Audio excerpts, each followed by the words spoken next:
కాకినాడ వరద ముంపు బాధితులకు ఉచితంగా అందజేసిన రేషన్ బియ్యం బస్తాలు బ్లాక్ మార్కెట్ కు తరలిపోతుండటంతో అధికారులు తలలు పట్టుకుంటున్నారు. విజయవాడ ముంపు బాధితులకు కాకినాడ జిల్లా నుంచి 25 కేజీల 75,000 బస్తాలు, ఏలేరు ముంపు బాధితులకు 14,000 బస్తాలు అందజేశారు. ఇక మిగిలిన జిల్లాల నుంచి కూడా విజయవాడకు భారీ ఎత్తున రేషన్ బియ్యం అందింది. అయితే ఇటీవల కాకినాడలో రేషన్ బియ్యం పెద్ద ఎత్తున పట్టుబడుతూ ఉండటంతో అవి ఉచితంగా అందుకున్న బియ్యాన్ని లబ్ధిదారులు విక్రయిస్తున్నారనే అనుమానాలు బలపడుతున్నాయి.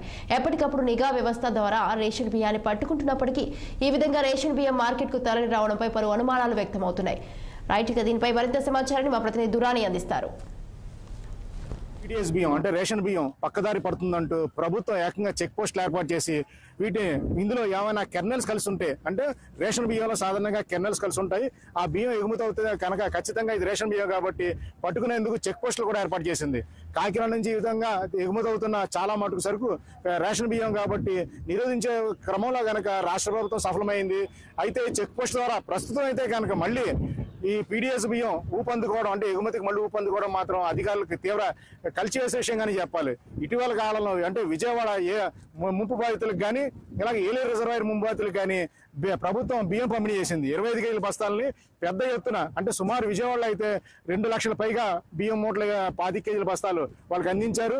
అలాగే ఇటే కూడా 14,000 పైచిలకు బస్తాలు అందించారు. ఇదంతా ఒక ఎత్తు అయితే ఈ బియ్యం మళ్ళీ తిరిగి బ్లాక్ మార్కెట్ రావడం మాత్రం అధికారులు నివేరిపోతున్నారు.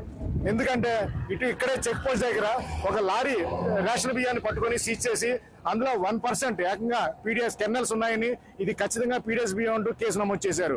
అలాగే గండేపల్లి కిర్లంపూడి మండలంలో గండేపల్లిలో కూడా ఇలాగే పీడీఎస్ బియ్యాన్ని పట్టుకున్నారు.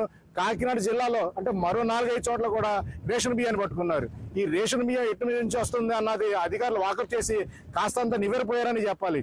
ఎందుకంటే విజయవాడకి ఏలేరు ముంపు బాధితులకి, అంటే వరద ముంపు ఎక్కడ ఏ ప్రాంతాల్లో ఉందో ఆ బాధితులకు వీళ్ళు బియ్యం ప్రభుత్వం బియ్యం పంపిణీ చేసింది. ఆ బియ్యం నేరుగా మళ్ళీ బ్లాక్ మార్కెట్కి వస్తుందన్న విషయం అధికారులు తెలిసి నిర్గాంతపోతున్నారు. అయితే ఇదంతా అధికారులు తెలిసి జరుగుతుందా లేకపోతే కాకతాళీయంగా జరుగుతుందా? అంటే ప్రభుత్వం అందిస్తున్న బియ్యం ప్రజలు తినలేక మళ్ళీ బ్లాక్ మార్కెట్ విక్రయిస్తున్నారా, లేకపోతే ఈ కావాలని ఇదంతా జరుగుతుందా అనే విషయం మాత్రం అధికారుల విచారణలో స్పష్టమయ్యే అవకాశం ఉంది. ఎందుకంటే ఈ పేదలకు అందిస్తున్న రేషన్ బియ్యం పెద్ద ఎత్తున జరగడం మాత్రం, అంటే బ్లాక్ మార్కెట్ రావడం, రేవుకు రావడం, ఈ విధంగా ఎగుమతులపై అధికారులు చూసి చూడండి వ్యవస్థలను మాత్రం ఖచ్చితంగా